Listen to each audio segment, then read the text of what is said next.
go with another e4. And let's go for another Danish if he plays e5. Okay, he goes b6. This is called the Owen's game, or the Owen's defense.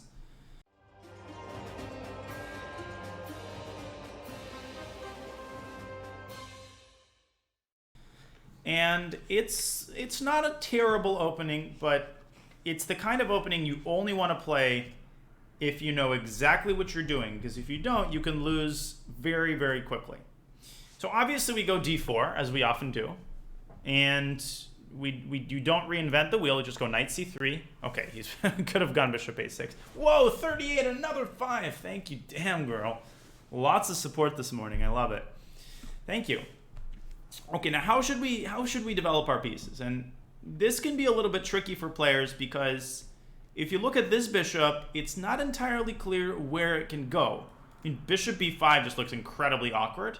Bishop c4 just bites on granite. Bishop d3 just stares at this pawn. And yet that is the square you want to choose. Bishop d3 is where you want to put the bishop. Why? Because you want to make sure this pawn is very well protected. That is super important because black is going with bishop b4 on the next move. And that's going to put this pawn under significant pressure because black will threaten to take the knight and then take the pawn. In addition, why is the bishop on d3?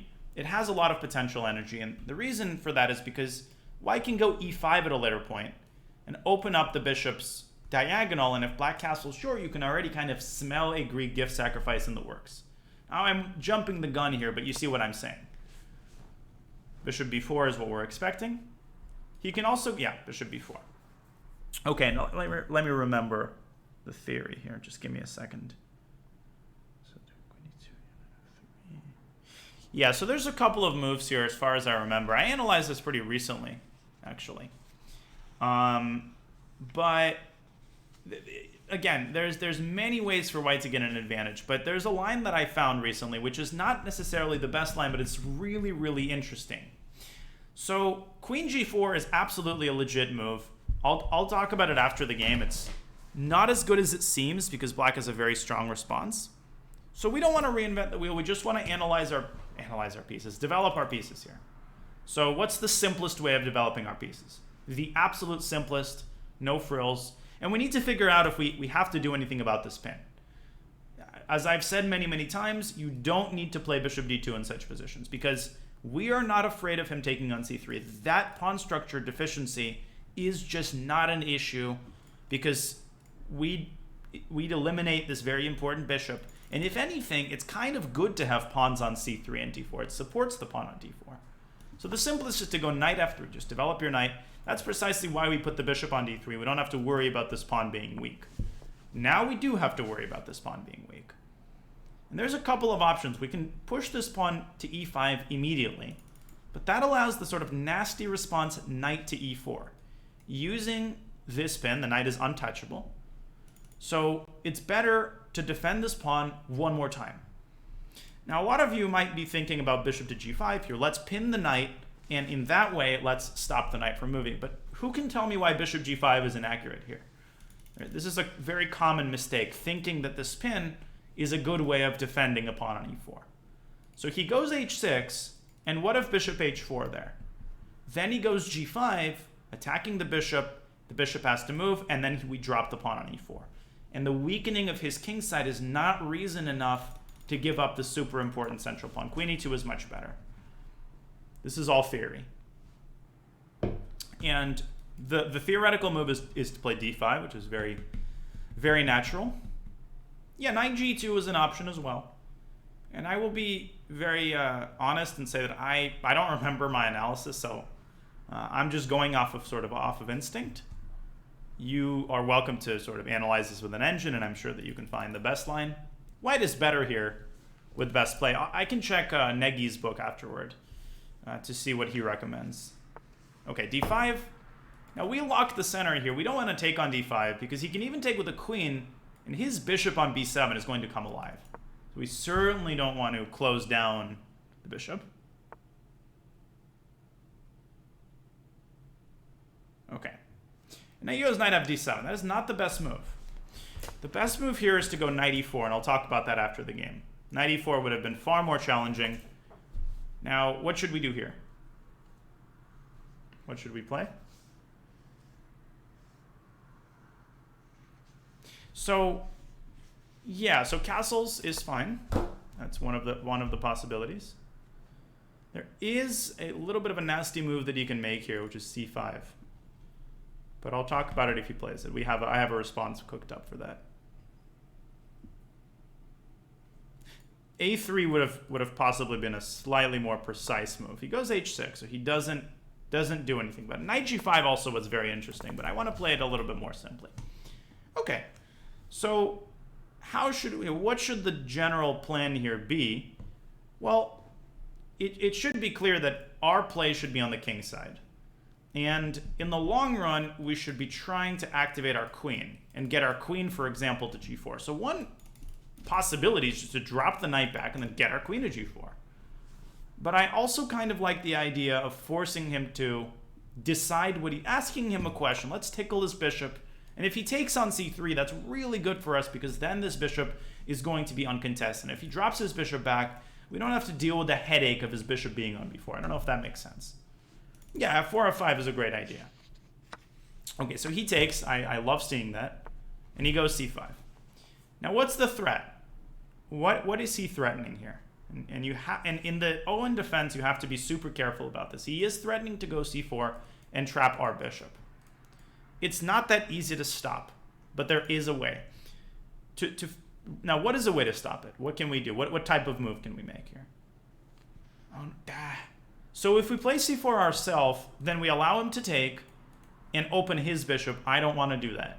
So what we can do is we can move our queen and allow the bishop to drop back to e2. Thank you, Andres. Some of you are saying bishop b5, but then he can play a6, and we'd have to trade this bishop, and we don't want to trade it. That light squared bishop is incredibly important. It's important as an attacker.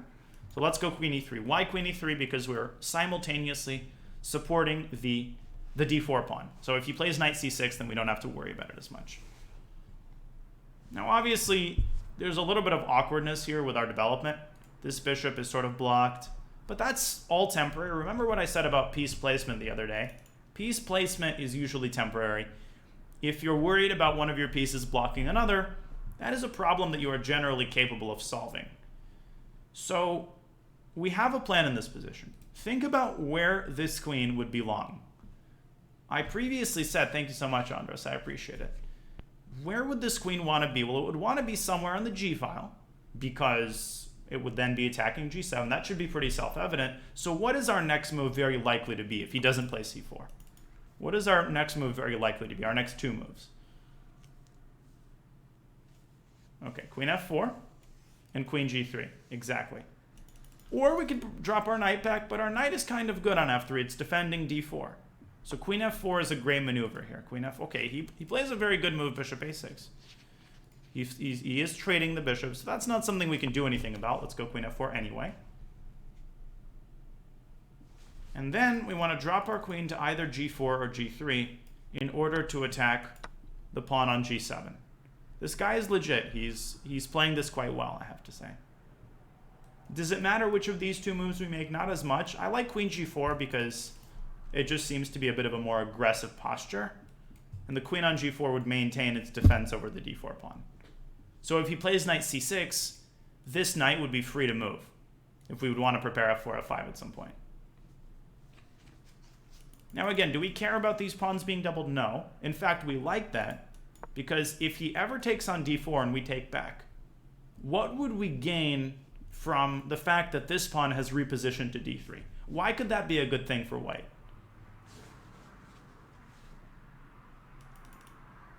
Yeah, we would have the c-file, so in case he castles long, which is a very common idea in the Owen, we would be able to attack the king no matter where it went. Now, of course, if he castles short here, that would be a horrible move because of bishop takes h6. That's a very, very simple tactic. His best move would probably be just to go g6, although it is extremely weakening. And then we would need to develop this bishop. So I would propose bishop e3 as a simple move. Now, if you play the French with white, he goes king f8. Now, that I think is a mistake. So let's develop our bishop. Let's develop our bishop. And now we have a very, very clear plan. I've talked about this plan. What should be our attacking plan? What should be our attacking plan? Yeah, we should try to play f4, f5, blast through the king side. Even if we have to sacrifice something on f5, if we can open up the f-file, we will be very likely to checkmate him. Now, we need to think about where we want to put the knight. And knight h4 seems very tempting because when we play f4, f5, this knight is going to be a participant in the attack. There is a drawback to knight h4, which is that he can chase that knight away with g5, which can be a very annoying move in these positions. And it appears that we'd have to bring the knight back to f3. Now, in reality, we can play knight h4 and then sacrifice the knight if he goes g5, but we'll cross that bridge when we get there. So there's a very interesting... Okay, knight e7. So that's a great move. Yeah, this guy's good. This guy's very good. So knight h4, g5. So he's controlling the f5 square. That's his whole idea. Which is why we basically need to start playing on many sides, on multiple sides of the board. Okay, so I would propose the simple move rook a to c1 for now, occupying the c file. Let's see how he positions his pieces and then plan accordingly. So knight f5, for example, we could set up a plan to try to chase the knight away with g4. Yeah, guys, no accusations, obviously. Okay, so we want to play g4 to chase away this knight. Why can't we play g4? Well, the queen is sitting on g4. Where would we want to put our queen? Remember that one of the key principles behind where the queen should be placed, that we want the queen to be sort of out of the way. We don't want the queen to stumble on its own pieces, so queen f4 here would allow g5. So we want to bring the queen back to h3. It's perfectly fine there. It's somewhat invulnerable. It's hard to chase. And the move g4 isn't that really weakening. It is, but his king is also on the king side, so it's not like he can really attack us there. I don't know if that makes sense. But a lot of players are afraid of making a move like g4. But remember, all of our pieces are there. It's very unlikely that we're going to pay the price for it. Yeah, exactly. No, Andres, you're fine. You're cool. You're cool. So he takes, which is good because it opens up the f-file for us. Unless he plays king g8, that would be a very good move. Okay. I mean, this guy is definitely much, much stronger than his rating, but plenty of people are stronger than their rating. All right. So now the f-file is open, but we have to modify our plan because we can no longer play f4, f5. He's done our work for us. So what plan naturally stems from the f-file being open? What should be our plan? You guys are thinking about these very tactical moves, but what's a more methodical way of putting pressure on this pawn? Well, eventually we'd have to move the knight, but before we move the knight, we can double our rooks, stack our rooks. And there is this phrase in chess, the threat is stronger than its execution. And that applies here. Stacking your rooks may seem kind of stupid. Why would we stack our rooks when the knight is on f3? Oh, I have to turn off my coffee maker. 1 second, guys. We have a tactic here. Try to think of it. Oh, I already did. No, I don't know what that beep was. We have a tactic here. We don't even need to stack our rooks. Now, many of you are noticing that if our knight was gone from f3, we would have what move? And many of you are already spotting it. We would have queen takes e6. Now, what naturally stems from that is the knight takes g5 idea. Knight takes g5 is very, very strong because he can't play h takes g5. Obviously, the rook hangs. If he plays queen takes g5, we snap up the pawn on e6. This is not winning. At least this is not immediately winning. We're attacking the knight. We're attacking the pawn on f7. This check on e3 would be very counterproductive because his queen would be far away from the king, and the king is getting mated. He has to find queen e7. That is the only defensive move that prolongs the game. And I think there's a very instructive move after queen e7. No, he takes. So that's very tempting, but it's bad. And some of you may even see queen takes c1 trying to distract the rook from the f-file. Maybe that's what he's relying on. But what happens after queen takes c1? Why is that not like winning for black? Because of course we take on f7 and that's still mate. Even though a piece is pinned, it can still defend another piece. Just as a rule clarification, and he's busted here. He can still defend with rook h7, which is the only move here, but then we take his knight, And then material is equal, and we have a devastating attack on the king.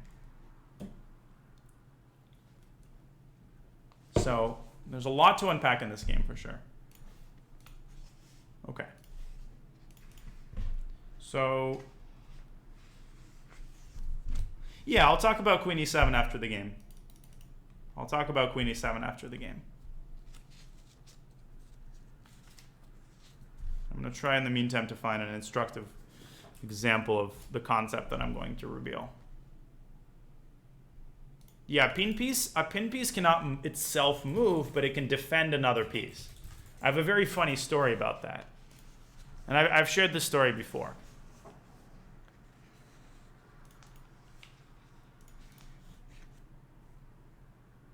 I've shared this story before, but it's a funny story about that rule, that a pin piece can defend another piece. So he can't take my queen if queen takes f7 mate. Yeah, I have a funny story about that, which was pretty terrifying at the time. So, okay, he's thinking here. He's totally busted. His only move is rook h7, and then we take the knight. We win. Yeah, but tactics like knight takes g5, right? They stem pretty naturally from the position. You already have your eyes peeled for tactics when you've got a pin going on the king like that. And that's what a lot of people have to try a lot harder to do. It's like you've got to be super proactive about making the right observations. Okay, what's going on here? Do I notice any pins? When those thoughts swirl around in your brain, it's far more likely that you're going to spot various tactics. And even if you were to double your rooks there, that would be totally fine as well. So here he can't take my queen, right? That's the whole concept. Even though the rook is pinned, it still defends the queen by rule. And the story that I have to share concerns the game in which I became an IM. So the game where I became an IM, I was playing a Grandmaster. This was 2011, and I had to draw this game in order to become an IM. And I managed to win this game because my opponent blundered a knight in one move. If you want to see a GM blundering a knight in one move, here you go. Another 5x38. Oh my God, stop it. So here's part one of this story. So we got this very complicated endgame. I'm playing black. I'm down a pawn. I've got some piece activity. And my opponent had plenty of time here. He thought for 15 minutes. He plays the move h5. He blunders a knight in one move. So GMs do blunder their pieces sometimes. And I got very, very lucky. So that happens.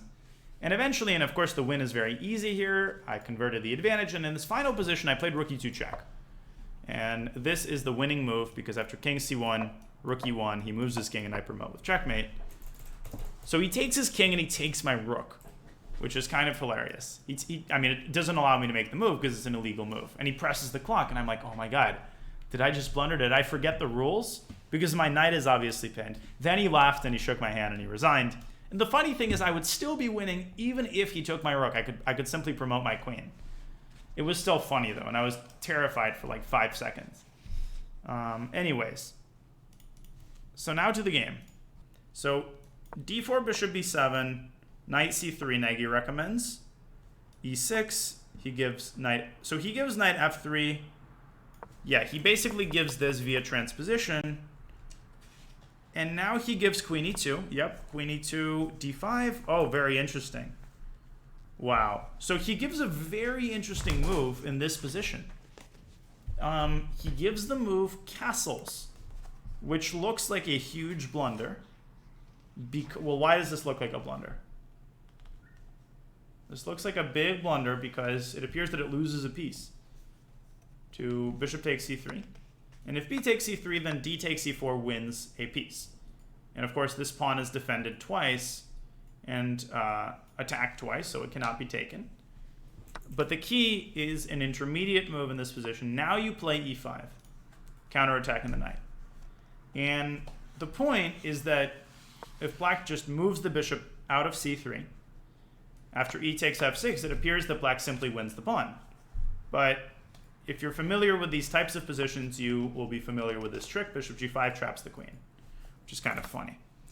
And if black plays g takes f6, that's the main line. White plays the move knight h4. So white's basically preparing moves like knight f5 and queen h5. This is a pawn sacrifice line, but white gets obvious and very, very serious compensation. Sorry. First you play c3, bishop e7. c3 first, you get the bishop out of the way, and then you play knight h4. So the idea is to play queen h5 here. Yeah, this is very much. So black's main move, according to him, is h5 himself to prevent queen h5. Rook e1, piling up along the e file. Queen to d7, b4, starting an attack on the queen side. Knight c6, bishop d2. And white gets extremely nice compensation for the pawn. a5, a3, etc. But he's got another recommendation, which is to play the non-pawn sacrifice line is e5 and castle. Oh, that's another pawn sacrifice line. Hilarious. So basically you go for this position, and then you strike with bishop g5, and strike, and strike. So anyways, this is a novelty. His analysis is very deep here. I don't want to read out all of it. It'll take me like an hour. But yeah, but like you can take it from here and analyze with an engine. This is the beginning of his recommendation. Bishop g5 counterattacking his queen. So we went for the main line, which is queen e2, d5, and then e5. Okay. This is e4 versus minor defenses. That's like volume 4 of the e4 series by Nagy. All right. So the main move here, as far as I remember, is knight e4. And my idea was to sacrifice a pawn here. The most obvious move is bishop d2, and that's not very good, right? He takes the bishop. He has the 2-bishop advantage. This is a very awkward situation. Another 5 by 30. Oh my god, this guy is like gifting like 800 subs here. Another 5 by 38. I wonder if he's going to give a total of 38 subs. This is crazy. Thanks, man. I really appreciate it. And what makes this very awkward is that white doesn't have the move c3. In the French, white can defend against this with c3. Here, the pawn chain kind of collapses because white can't play c3. Thank you, man. Really appreciate it. So I was planning to simply castle.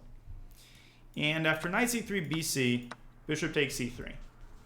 So why have engines not made such books obsolete? Well, opening books get outdated a lot faster now, but Nagy is using an engine.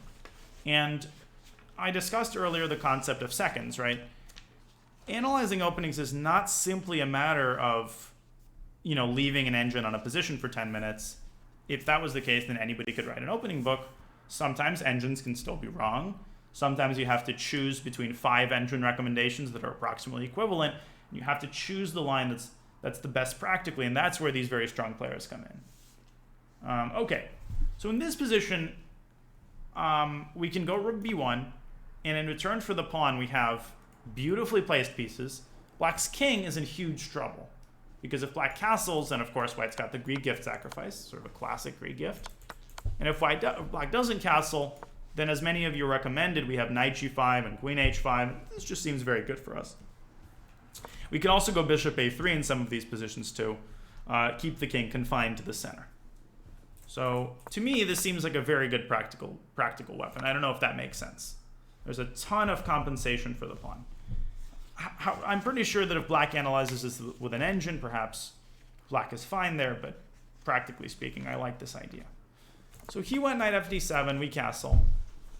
And here I think that h6 is probably a little bit too slow. I think that c5 is a more testing weapon here because black threatens to go c4, and black also threatens to break up white's pawn chain.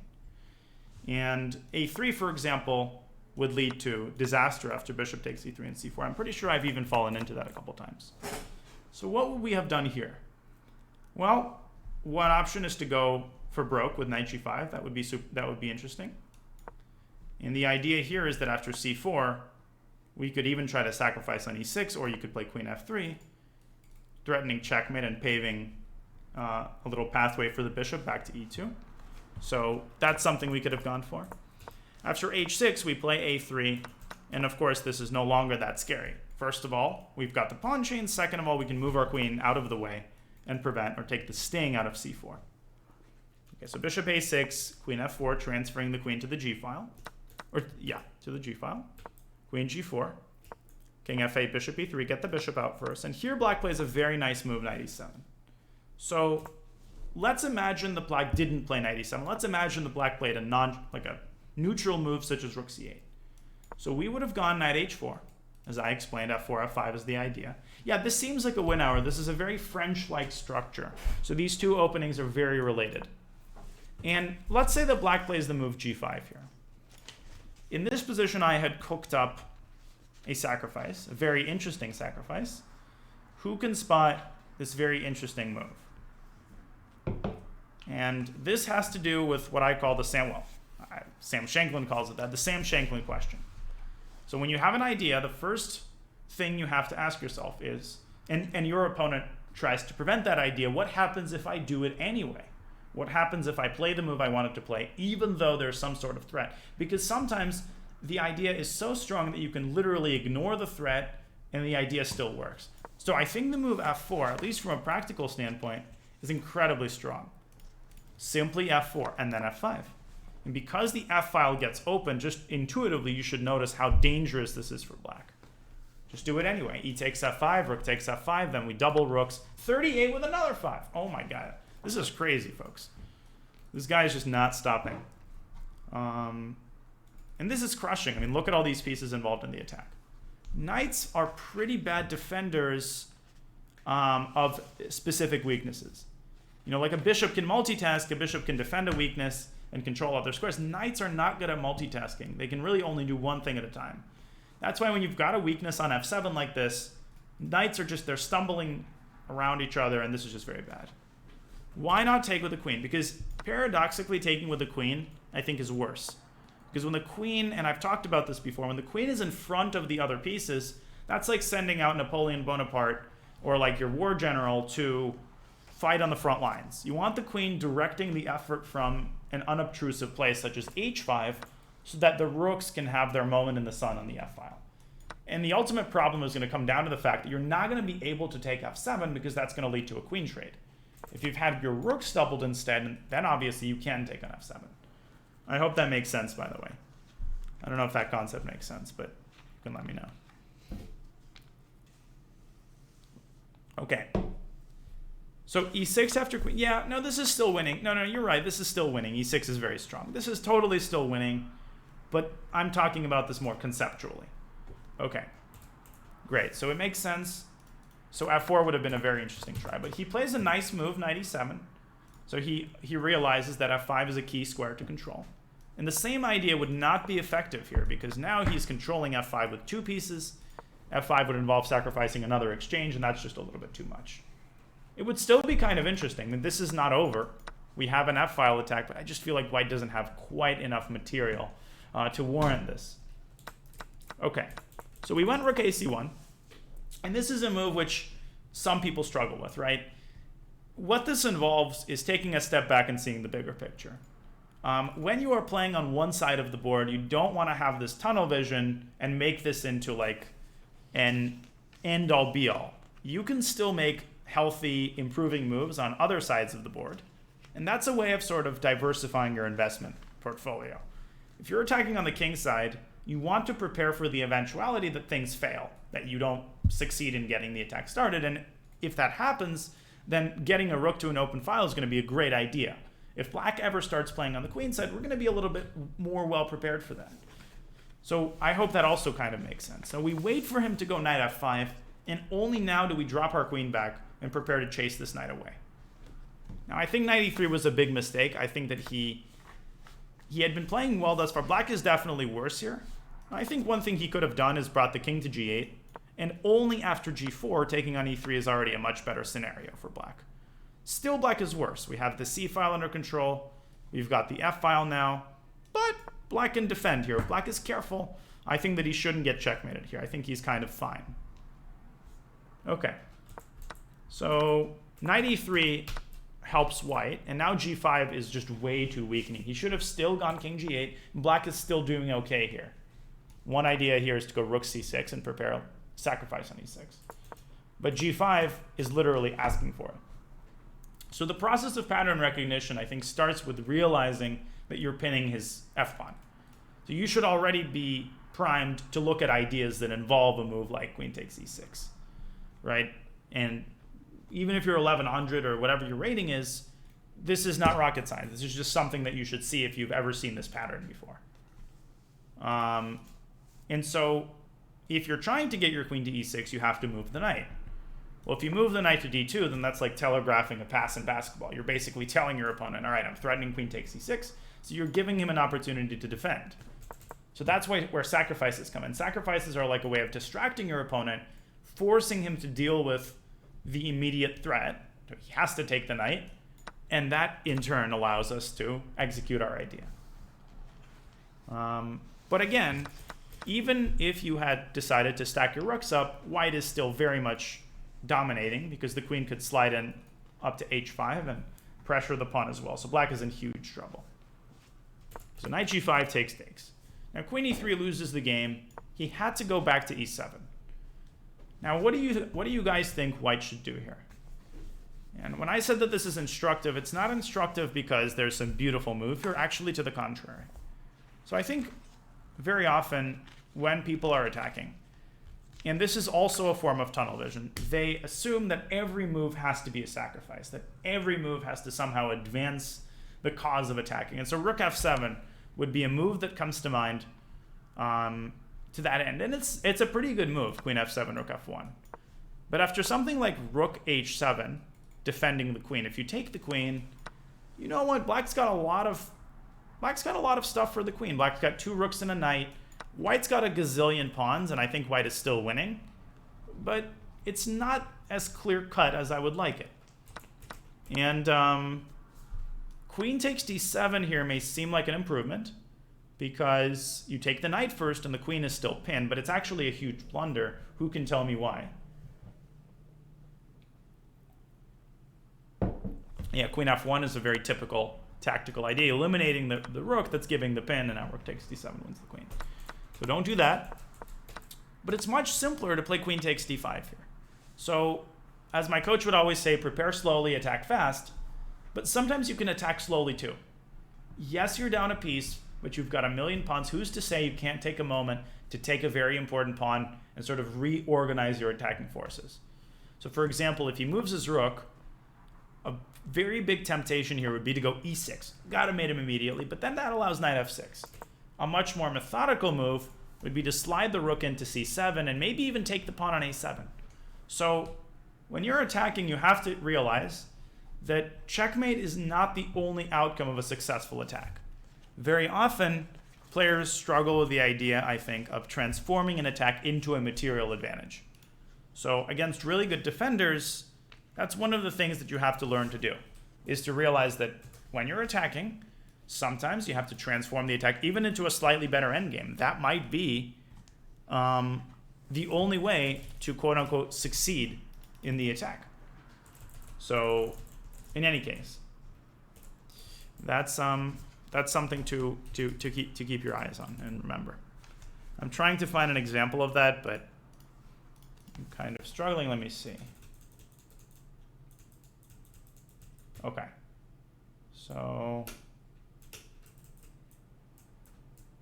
one moment, sorry.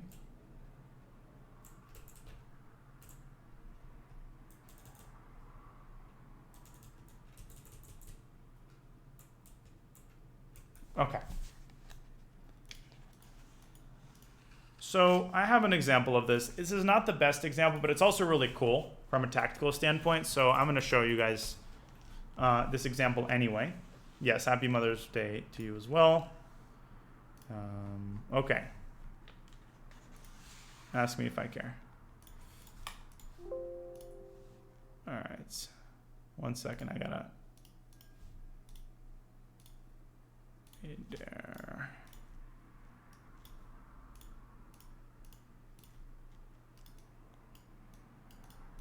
Sorry, my chess base is like very seriously glitching. Chess base is not made for streaming. Okay, we're good. Should be fine. So this game is from the London Chess Classic. Oh my god, this guy gifted another 5 subs. This is unbelievable. Thanks, man. I really appreciate it. This is just phenomenal stuff right here. The hype is real, folks. Oh, and another sub by Heisenberg Wolf. There we go. Love it, love it, love it. Thank you. All right. So let's see.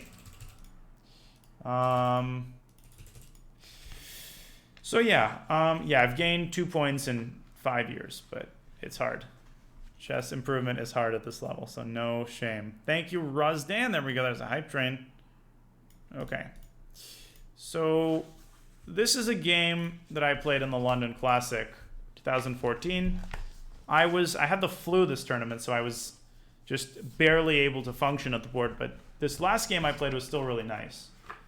Now, we see a position where there's a Sicilian, and Black's king is just very weak here. The rook is pinning the king, and I decided to just converge on this king. I brought all of my pieces in the attack. Knight d5, queen f4, and now I found a very nice way to rip open his defenses. White to play.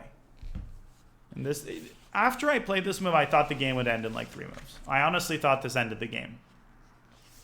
Well, not knight e7. That is defended. Knight f6. Knight f6 takes. And he couldn't not take the knight because it's a fork against his rook. And I thought this was it. I thought there was a lobster pincer mate coming. He can sack his knight for the pawn, but that doesn't help. If he takes on f6, we can give a check on g5 first and then take on f6 with the rook. But I completely missed this move c4. This was a really nice defensive resource. What this move allows him to do is potentially bring his queen in, either to c5 or to e5. This also covers the g5 square where I was planning to deliver a check. So I play queen h6, and he sacrifices back the knight exactly at the right time. Now, if he would have gone queen c5 and queen f8, that was not good, because here I can just step back to g5 and then take, and then take h5 or go e5 and get the bishop involved. So I was not worried about that. But after he gives the knight back, he simply goes queen to d8. He throws water onto the fire, and now he gives me a check on d4. And now he's got the possibility of involving his queen in the defense via queen g7. So the attack really kind of wanes here. Now he goes rook c8 and prepares an attack of his own. He prepares to go rook c2. So in such situations, this is where it's very important to sort of switch gears. And I had a big temptation at first to look for sort of bizarre and crazy attacking ideas. I was considering rook f6. Then I realized that it's all hope chess. I actually don't have any ways to continue the attack per se. I thought about e5 here. Doesn't do anything either. Thank you, super-blacksy, for the prime. So I was able in this game to really switch my mindset completely and realize that the best thing to do here, and I played rook a5 on the next move, but the best thing to do here is just to go after the material. So what's the simplest move in the position? Sometimes it pays to play very simple chess. So queen takes h5. Simply take the pawn. He goes rook c2, and now I go rook a5. So this is an attacking move, trying to get my rook to g5. But my opponent blocks the rook with b5. And now I was very proud of the move that I played, precisely because it is so simple. We simply take another pawn. We play rook takes a6, and I say the attack is over. So what I have to do now is understand that I'll simply be up a pawn. Queen takes e4. Now my opponent jumps onto the offensive. Queen g5 check, king f8, and now I was able to find a very nice tactical way to make sure that his attack fizzles out and transform the position into sort of a technical win. And the key here is understanding that this king is incredibly vulnerable. So you can weaponize the fork.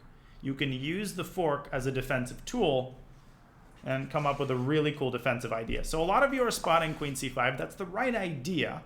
But after rook c5, bishop b4, he takes on b3, and it's time to offer a draw because material is equal. But when you have this kind of idea, you should ask yourself, how can I use the idea of queen c5, but modify it a little bit? What move can we play first? Well, queen h6, I just came from there. Queen h6, I just came from there. This repeats move, so I can make a draw. But notice the square on c5. That would give a check, and it would potentially fork another piece. So rook f2. Rook f2 is what I played. Rook takes f2. Now queen c5, we take on f2, and I'm simply a pawn up, and his king is very weak, and I went on to win. So It's not entirely what I wanted to illustrate, but it does show you that sometimes, oh my god, 8 gifted. What is this man doing? Damn, girl. You literally just gifted 38 subs. Oh my god. Who is this guy? This is awesome. Thank you so much for another 8 subs. Now he has officially gifted 38. And he keeps the hype train going. And Captain Cola jumping in with 5 subs to the community. Oh my god.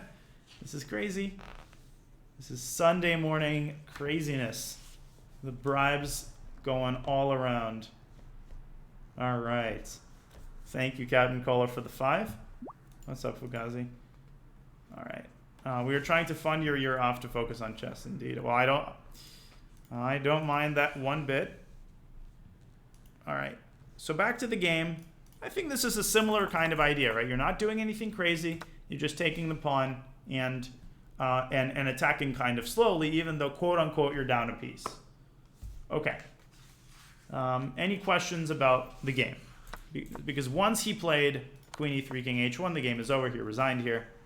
After Rook H7, we'd simply take on D7 and then play E6. Or take on D5.